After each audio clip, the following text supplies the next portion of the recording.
welcome to Cheap Joe's Art Stuff. My name is Julie and I'm here to impart some knowledge to you today via a 2-minute art tip.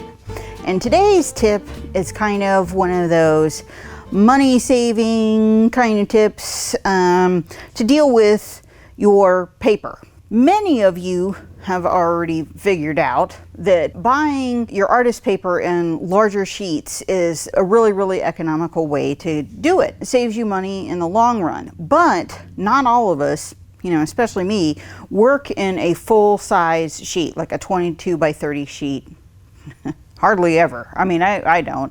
And I often find myself cutting my sheets down to a smaller workable size that makes sense to me, and then I have all these smaller pieces left that are perfectly viable for other things, but they do tend to kind of pile up after time. And so I wanted to show you a very simple tip that I use around my studio for those of us who don't have, like, maybe the excess cash to put into like a flat storage file or the room to kind of deal with that kind of stuff. So what I want to show you is a way that I kind of like organize those small leftover pieces that are completely great in order to keep them viable for when you need them. One thing I do is, like, I'll sort all of my pieces by either weight or brand and stuff.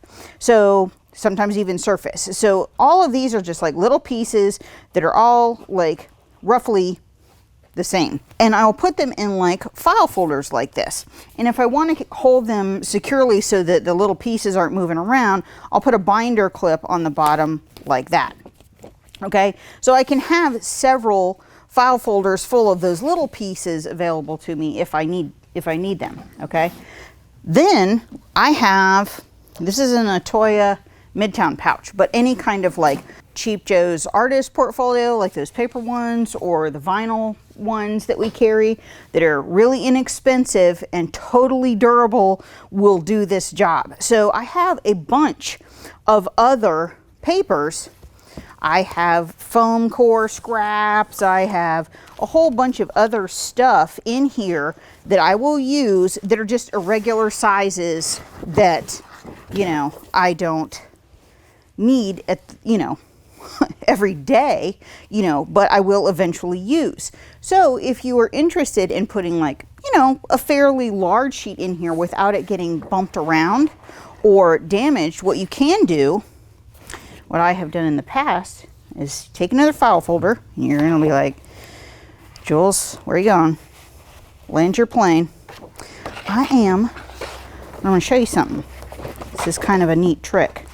You can actually take your file folder and use it as a buffer and put that sheet in there, and it keeps the sheet from getting a little mark in it when you put the binder clip on, but it keeps that sheet hanging nicely and neatly in there without being damaged.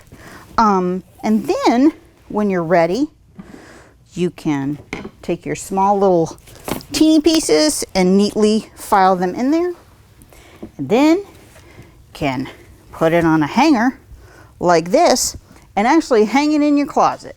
So it's out of the way, it's not getting on the floor where it's going to tip over and get stomped on, and it will be clean, neat, organized, and wrinkle-free when you are ready to paint, and you can have them organized in any way that makes sense to you. So we hope that this tip is helpful and hope that you enjoy.